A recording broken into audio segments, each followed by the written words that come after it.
Sa unang araw ng summer classes sa Ateneo de Manila University sa Quezon City, may mga estudyanteng nag-walk out sa kanilang mga klase para manawagan ng hustisya sa pagkamatay ng mga kaeskwelang sina Rene Baterbonia at Divine Adili.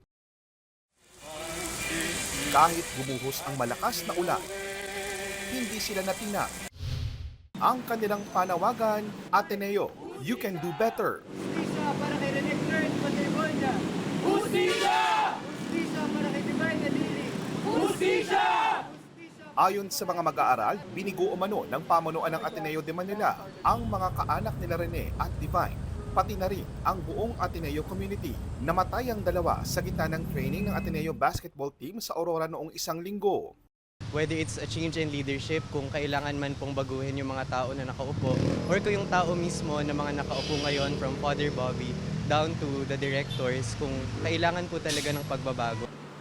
Di raw sapat ang simpleng pagluluksa. Because we're expecting so much from an institution which, in hindsight, in history, especially in the Philippines, we have played a big part in not only forming leaders who have not only the dignity but also the respect for life.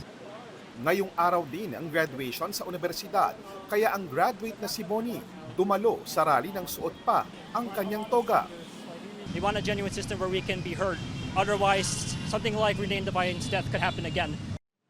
Hinihinga namin ng reaksyon ang pamunuan ng Ateneo de Manila University, pero nauna lang sinabi ng kanilang management na iniimbestigahan na ang mga nangyari at patuloy ang pakikipag-ugnayan sa NBI at PNP.